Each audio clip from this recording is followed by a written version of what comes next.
నువ్వే నీ జీవితానికి కర్త, కర్మ, క్రియ. ఈ సమస్త లోకం నీలోనే ఉంది. This world reflects with in you. Hi friends, మనందరికీ ఎన్నో ప్రాబ్లమ్స్ ఉంటాయి. ఎంత కష్టపడ్డా వచ్చే జీతం సరిపోకపోవచ్చు. వర్క్ ప్రెషర్, పిల్లల చదువు ఫీజు, హౌస్ రెంట్, లోన్స్ చెల్లించడంలో ఇబ్బందులు ఉండొచ్చు. ఇవన్నీ కాసేపు మర్చిపోండి. ఒకసారి మిమ్మల్ని మీరు ప్రశ్నించుకోండి. మీ జీవితంలో మీకు తెలియకుండా ఏదైనా జరుగుతుందా? మీ ఆలోచనలకు అందని అద్భుతాలు మీ జీవితంలో జరుగుతున్నాయా? జరగదు. ఎందుకంటే మీ ఆలోచనలే మీకు తెలియకుండా మీ వాస్తవాలను సృష్టిస్తాయి. మీ జీవితం పూర్తిగా మీ చేతుల్లోనే ఉందనే విషయం మీరు తెలుసుకోండి. మీ జీవితంలో ప్రతిదీ కూడా, అంటే మీ సక్సెస్, మీ ఫెయిల్యూర్, మీ రిలేషన్షిప్స్ అన్నీ ఒక ఆలోచనగానే మొదలయ్యాయి. మీ ఆలోచనలే మీ వాస్తవాలను సృష్టిస్తాయి. ఇదేం మ్యాజిక్ కాదు. ఇది సైకాలజీ పరంగా, న్యూరో సైన్స్ పరంగా ఆల్రెడీ ప్రూవ్ అయింది. ఫర్ ఎగ్జాంపుల్, మీరు ఈ నెలలో 1,00,000 రూపాయలు సంపాదించాలని అనుకున్నారనుకుందాం. ఒకవేళ మీ జాబ్ నుండి 15,000 వస్తుంది. మీ బ్రెయిన్ మిగతా 85,000 సంపాదించడానికి ఆపర్చునిటీస్ చూస్తుంది. దీన్నే పర్స్పెక్టివ్ అంటారు. ఇంకా సింపుల్గా చెప్పాలంటే, మనం ఒక రెడ్ కార్ కొనాలనుకున్నప్పటి నుండి మనకు చాలా రెడ్ కార్స్ కనిపిస్తాయి.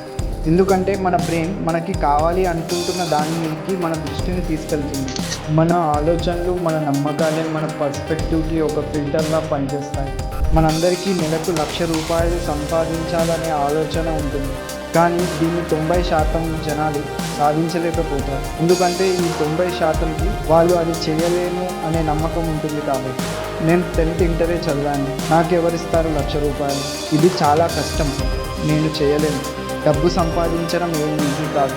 ఇలాంటి నమ్మకాలు మీకు ఉంటే అవే మీ వాస్తవాలుగా మారుతాయి. మీ నమ్మకాలు, ఆలోచనలు మీ ఎమోషన్స్ అండ్ మీ యాక్షన్స్ని డ్రైవ్ చేస్తాయి.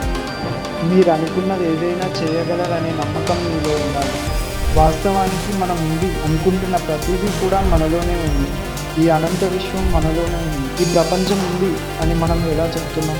ఈ ప్రపంచం ఒకటే, అయినా మనందరికీ ఈ ప్రపంచం ఒకటే కాదు. మనం అందరం ఒకే ప్రపంచంలో ఉన్నా నాకు నీకు ఈ ప్రపంచం ఒకటే కాదు. నేను ఇలా ఎందుకు అంటున్నానంటే, మనం ఉన్నది ఉన్నట్టు కాకుండా ఈ ప్రపంచాన్ని మన నమ్మకాలు, ఆలోచనలతో చూస్తున్నాం కాబట్టి. ఒక మనిషి సక్సెస్, ఫెయిల్యూర్ తన నమ్మకాలు, ఆలోచనలే డిసైడ్ చేస్తాయి. మీ నమ్మకాలు మీ పాస్ట్ ఎక్స్పీరియన్సెస్, సిచ్యువేషన్స్ వల్ల క్రియేట్ అవుతాయి. మన సరౌండింగ్స్లో జరిగిన సిచ్యువేషన్స్ అండ్ ఎక్స్పీరియన్సెస్ బట్టి మనకు డబ్బు పట్ల నెగిటివ్ నమ్మకాలు ఉండొచ్చు. ఒక బిజినెస్లో లాస్ అవ్వడం వల్ల కావచ్చు, ఫ్యామిలీ ఫైనాన్షియల్ సిచ్యువేషన్ బాగలేకపోవడం వల్ల ఇలాంటి నమ్మకాలు ఏర్పడతాయి. ఇలాంటి నెగిటివ్ నమ్మకాలు మనం చేసే పనులలో ఎన్నో ఆటంకాలు, ఎడుదుడుకులు ఎదుర్కొనేలా చేస్తాయి. దీనివల్ల మనం చేసే పని విఫలమవుతుంది.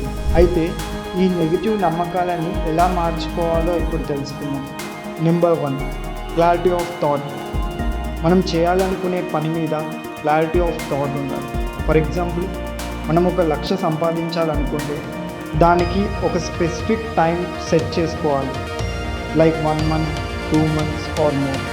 ఆ లక్ష్యం ఏం చేసి సంపాదించాలనుకుంటున్నామనే విషయం క్లియర్గా ఉండాలి. దాన్ని చిన్న చిన్న స్టెప్స్గా డివైడ్ చేయాలి. మనం డివైడ్ చేసిన స్టెప్స్కి స్పెసిఫిక్ డెడ్లైన్స్ పెట్టుకోవాలి. మనందరం ఏదో చేయాలనుకుంటాం, కానీ ఏం చేయాలనే క్లారిటీ లేకపోవడం వల్ల మనం ఆ పని చేయలేకపోతాం. ఇది క్లారిటీ ఆఫ్ థాట్ లేకపోవడం వల్ల. 2, స్టే ఫోకస్డ్. మనం చేయాలనుకుంటున్న పనిలో చాలా డిస్ట్రాక్షన్స్ వస్తాయి, ఎన్నో నెగిటివ్ థాట్స్ వస్తాయి. కానీ అలా వచ్చే ఆలోచనలు ఏది కూడా మీ సక్సెస్కి తోడ్పడదు.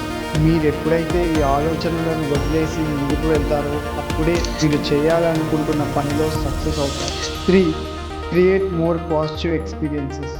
నెగిటివ్ ఎక్స్పీరియన్సెస్ వల్ల ఎలా నెగిటివ్ బిలీఫ్స్ క్రియేట్ అవుతాయో, అలాగే పాజిటివ్ ఎక్స్పీరియన్సెస్ వల్ల మీ నెగిటివ్ బిలీఫ్స్ పోయి పాజిటివ్ బిలీఫ్స్తో రిప్లేస్ అవుతాయి. ఈ 3 స్టెప్స్ ఫాలో అవ్వడం వల్ల మీరు ఒక పాజిటివ్ బిలీఫ్ సిస్టమ్ని క్రియేట్ చేసుకోగలుగుతారు. డబ్బు మీద మీకున్న ఆలోచన కామెంట్ చేయండి. మా మోటో మిమ్మల్ని వాస్తవికతకు పరిచయం చేయడం. మనకు తెలియకుండా మన ఆర్థిక పరిస్థితులను ఇన్ఫ్లుయెన్స్ చేసే మరెన్నో విషయాలు తెలుసుకోవడానికి ఆధ్యాత్మిక ఐశ్వర్య రహస్యాలను సబ్స్క్రైబ్ చేసుకోండి.